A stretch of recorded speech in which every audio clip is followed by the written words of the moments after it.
Hello, friends, and welcome to Sleep Tight Stories. I'd like to say hello to Madeline and Danielle from Glen Ridge, New Jersey. Mommy and Daddy love you very much. A big hello to Imogen McDowell from Morningside. And hello to Evelyn. A special happy belated birthday to Scarlett Grace, who turned 6 on June 28th. From Mommy and Auntie Gee. Happy belated birthday to Emerson from Seattle, Washington, who had a birthday on June 12th. Happy belated birthday to Oliver from Seattle, Washington, who had a birthday on July 1st. Happy belated birthday to Emma Tully from Waukesha, Wisconsin, who turned 10 on July 2nd. Happy belated birthday to Brittany, who turned 9 on July 3rd. Happy birthday to Theo, who is turning 4 on the 4th of July, with his siblings listening on Alexander Lane. Happy birthday to Davis, who is turning 10 on July 4th. Love Mom, Dad, Terrell, and Connor. Happy birthday to Iman Laura, who is turning 5 on July 5th. Mommy and Aya hope you will always be kind to others. Mommy, Aya, and Abang love you so much. Happy birthday to Cooper, who has a birthday on July 5th. Happy birthday to Eve, who is turning 8 on July 5th. Lots of love from Mom, Janora, and Azula. Happy birthday to Bridger from Camden, Maine, who is turning 6 on July 5th. Mommy, Daddy, and Gracie Lee love you so, so much. Happy birthday to Isabel, who is turning 6 on July 7th from Mama and Dada. Happy birthday to Devlin, who is turning 11 on July 7th. And a happy early birthday to Alexander from Shanghai, who is turning 5 on August 1st. Have a great visit in San Francisco. Happy birthday to you all. I hope you have a wonderful day. Shoutouts and birthday wishes are one way we give thanks to our supporters. If you would like to support us and receive more bedtime entertainment like this, all ad-free, please visit our support page at sleeptightstories.org/support. Thank you.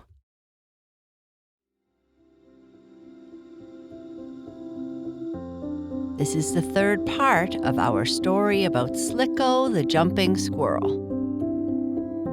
Slicko has learned to jump and now spends lots of time practicing and moving in the forest while she does. She has gone out looking for nuts and meets a pig named Squinty. While Slicko and Squinty are talking, Slicko hears her mother calling and says goodbye and starts on her way home. When she gets there, her mother tells her that they have to leave their home right away. Slicko the Jumping Squirrel, Chapter 3. Mr. Squirrel came along, hurrying and jumping through the leafy branches of the tree as fast as he could come. When he was still some distance away from the nest, he took a long jump and landed on the limb near the hole in the tree. "Did you see him?" asked Mrs. Squirrel. "Yes, he is in the woods," chattered Mr. Squirrel, "but he may not be here for some minutes. We have time to run and hide. And we had better not keep together. We must all go different ways, and then he will not find us so easily." "Oh, what is it?" cried Slicko. "What has happened?" "The man and his dog have found out where our nest is," said Mrs. Squirrel, "and at any minute he may come here to catch us." "Oh, how dreadful!" cried Chatter, and even Nutto, who was supposed to be very brave for a squirrel, looked frightened.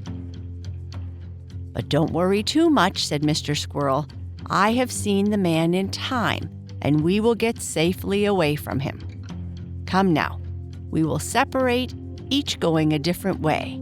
Then the man will not find us, I hope." "But where will we go?" asked Slicko. "And what will we do for something to eat and a place to sleep at night if we go away from our home nest?" "Well, you squirrels are old enough now to hunt food for yourselves," said Mrs. Squirrel. "I am glad of that, so I won't worry as much about you. And you know how to jump and run." "I am glad we learned how to jump in time," said Slicko. "Yes, if you had waited and kept on putting it off," said Mr. Squirrel, "you would not be ready now to run and hide away from the man and be able to take care of yourselves. As for a place to sleep, your mother and I are going to send you all on visits to our friends or relatives. You can stay with them for a while until it will be safe for all of us to come back to our nest again." "Oh, then we are going on a visit!" exclaimed Slicko. "Something like that, yes," answered her father. "And we must hurry, too, for the man may be here any minute. I passed him in the woods and he was coming this way." "Did he see you, Papa?" asked Nutto. "No, for I kept well behind the leaves and hurried on. But my, how that dog did bark! He seemed very fierce." "Squinty the pig told me about a dog he knew," said Slicko. "But he said that dog was kind and gentle. His name was Don." "This dog's name wasn't Don, I am sure of that," spoke Mr. Squirrel. "But we must not stay here talking. Scatter, every one of you. Nutto and Fluffy, you go over to Grandpa Beechnut's nest and stay with him. I don't believe the man knows where that is. Chatter, you can stay with Mr. and Mrs. Acorn, the squirrels who live in the hollow stump. Your mother and I will go off in the woods and make a new nest. So if we cannot come back to our old one, we will still have a home when winter comes." "But what am I to do?" asked Slicko. "Where am I to go?" "I have not forgotten you," said Mrs. Squirrel. "You can go over and stay with your Aunt Whitty until it is safe. Your aunt will be glad to have you, for she lives all alone, and she has room for only one small squirrel in her nest, besides herself. You run over there and tell her all that has happened, how the man found our nest." "And go quickly!" suddenly cried Mr. Squirrel. "Here comes the man now with his dog."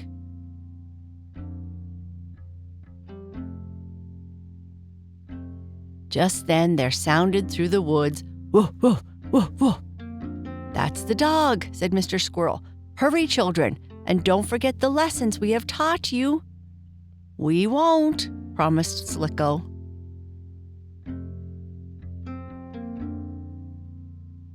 Off through the woods scampered Slicko, her father and mother, and her brothers and sister.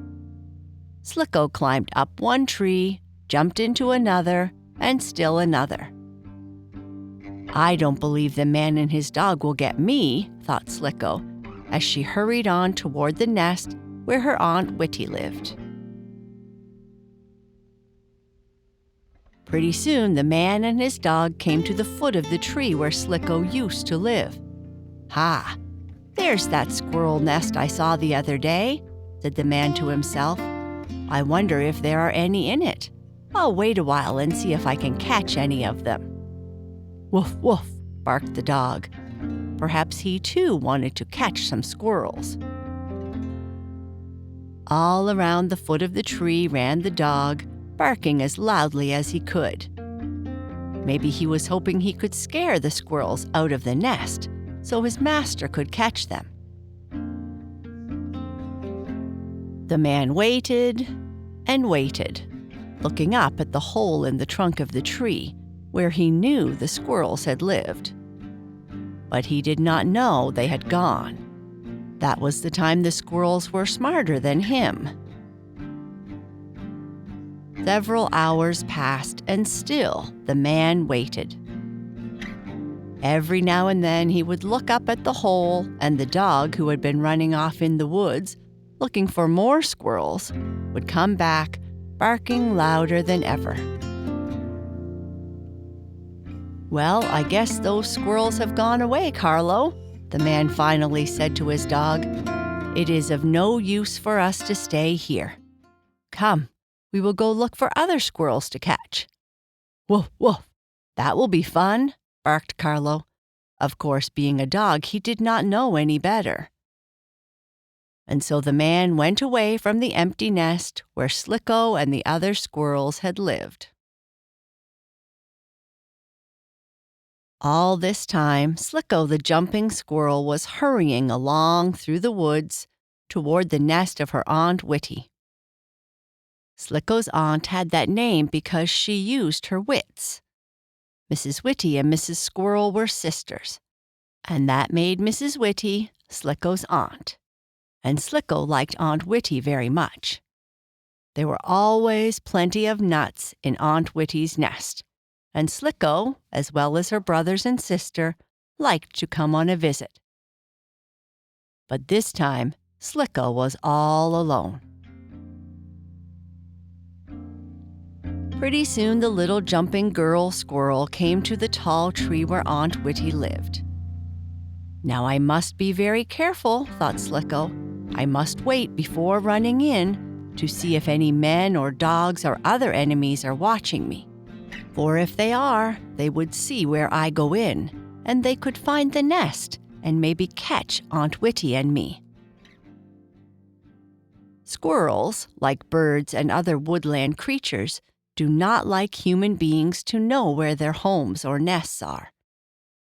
So they take care to make the front door in such a way they cannot easily be seen.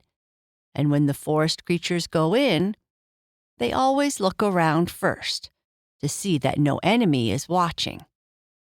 In that way, they keep their homes or nests secret.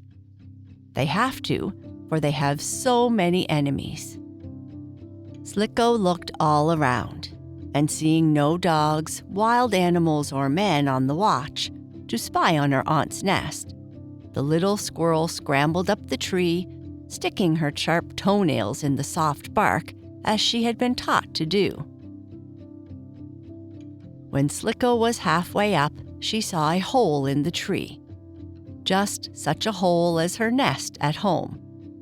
This was the front door to the home of her aunt. Slicko gave 2 or 3 taps on the bark with her front paw.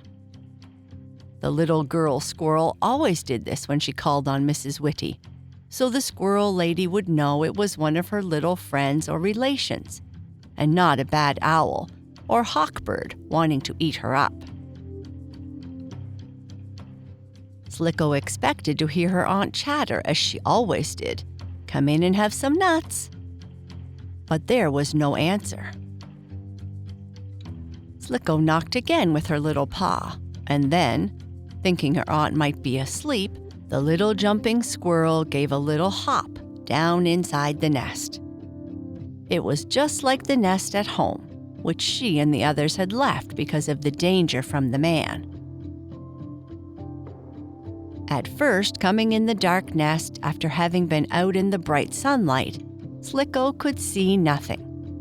Just as when you come into the house after having walked along a snowy road from school. You have to wait until your eyes get used to the darker house. It was that way with Slicko. Pretty soon, however, she could look about the nest, and then her heart grew sad, for she saw that Aunt Whitty did not live there anymore. The nest was deserted and empty. Most of the soft leaves and the cotton from the milkweed plant had been tossed out. The nest was all disturbed. Most of the nuts were gone, and it looked as though some boy or man or animal had been inside, catching the squirrel lady and taking the nuts she had stored away to eat. "Oh dear," thought Slicko, "this is terrible. Aunt Whitty has either run away or been caught. There is no one here to take me. What shall I do?" I can't stay here all alone. Oh dear, this is too bad. Slicko cowered down in the empty nest and wondered what she should do, now that she had no home to go back to.